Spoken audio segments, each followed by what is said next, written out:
Hi hello నమస్తే welcome to Esther creations. ఈరోజు అయితే మనం కాకరకాయ ఫ్రై చేసుకుందాం. దానికోసం నేను కాకరకాయలు తీసుకొని ఇలా చిన్న చిన్నగా సన్నగా కట్ చేసుకున్నాం అన్నమాట. రౌండ్గానే కట్ చేసుకోవాలి. ఫ్రై కోసం మనం రౌండ్గానే కట్ చేసుకోవాలన్నమాట. కర్రీ కోసం అయితే మనం స్క్వేర్ షేప్లో కట్ చేసుకోవచ్చు, చిన్న చిన్న ముక్కలుగా కట్ చేసుకోవచ్చు. ఫ్రై కోసం అయితే ఇలాగే కట్ చేసుకోవాలి. అలా కట్ చేసుకున్న తర్వాత మనం కల్లుప్పు కానీ సాల్ట్ కానీ వేసుకోవాలన్నమాట. ముక్కలన్నీ ఒక బౌల్లో వేసుకొని, లేదంటే ఒక దాకలో వేసుకొని సాల్ట్ కానీ కల్లుప్పు కానీ వేసి బాగా పిసుకుతూ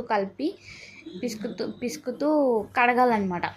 ఇలా మొత్తం ఫస్ట్ సాల్ట్తో ఇలా పిసకడం వల్ల చేదు అనేది బయటకు వచ్చేస్తుంది అనమాట. మనకి చేదుగా అనిపించదు.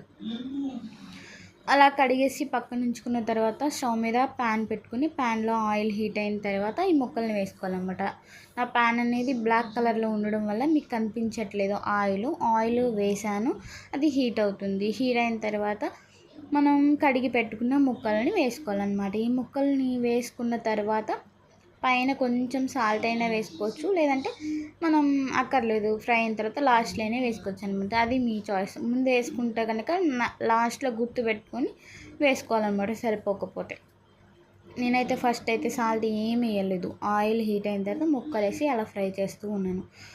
మనకేంటంటే పలచగా ఉన్న ముక్కలేమో త్వరగా మాడిపోతున్నట్లు అవుతూ ఉంటాయి అన్నమాట. ఒక్కొక్క ముక్క కలర్ వచ్చేస్తూ ఉంటుంది.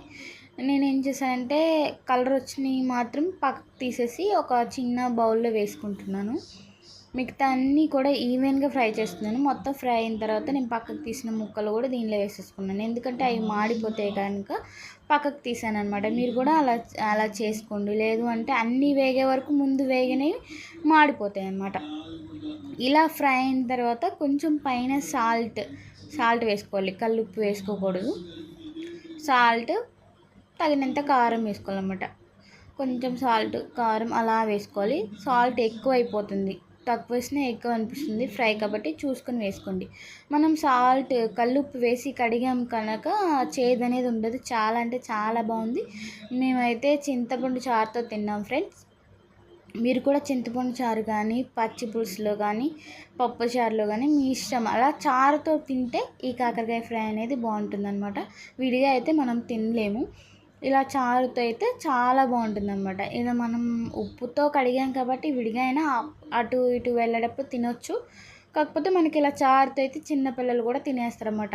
బాగుంది. మీరు కూడా ట్రై చేసి ఎలా ఉందో కమెంట్ చేయండి. Please like, share, subscribe. Bye bye.